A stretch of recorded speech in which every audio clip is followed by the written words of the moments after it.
Corporal punishment remains a widely used disciplinary technique in most African families and schools to shape children and make them grow into responsible citizens. Despite being generally accepted that corporal punishment helps in child development, it has been a subject of controversy among psychologists that a thin line separates correctional corporal punishment from abuse. In this report, educationists speak on the better ways of correcting children. To the school, but she has not gone to the school. That will is indicating something that you will do. The family and the school are the first and most important agents of socialization, where a child learns to explore and imbibe social norms. In this process of learning, a child could exhibit certain behaviors that parents and teachers feel inclined to correct, especially when those actions are judged to be against acceptable patterns of human behavior. But the method or technique to fix the problem has been the subject of debate among educators and child rights advocates. Corporal punishment, which involves parents, teachers, or supervising adults subjecting children to pain through flogging or by any other means, has been frowned at in many fora, leaving many wondering what is the most acceptable way of correcting a child. Today's education policy has been abolished.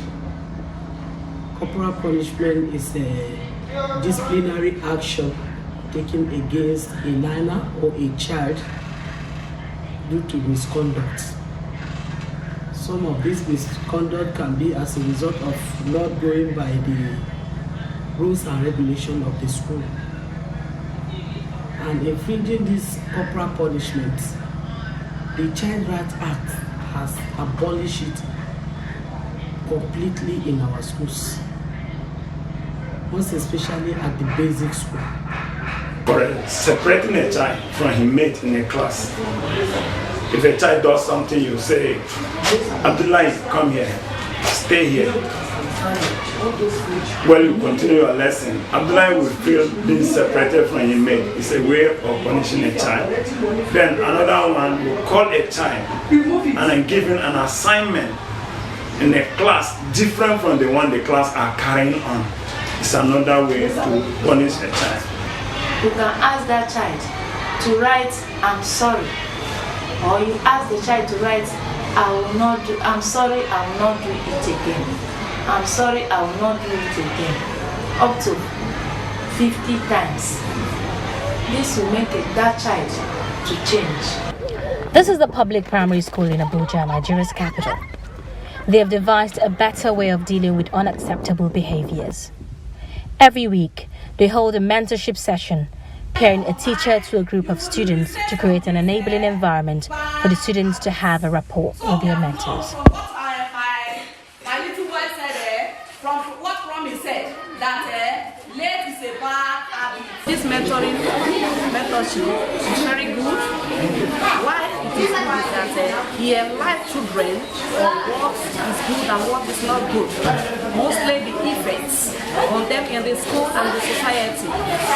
It made them to know what to do at the right time and what not to do when they mingle with their people. My uncle is not the best to get punishment. I love my uncle. My uncle loves me. She told me, say, this thing is not good and this thing good.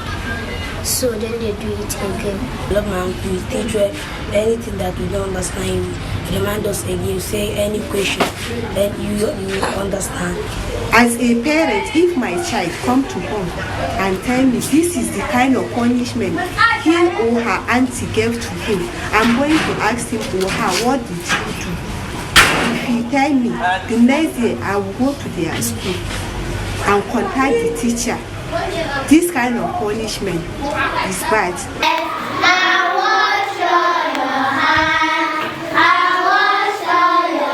Corporal punishment itself is relative among those who subscribe to it due to the way it is administered or handled by those correcting the offending kids. This boy was asked to go home after school, but decided to go along with his friends, leaving his mother worried.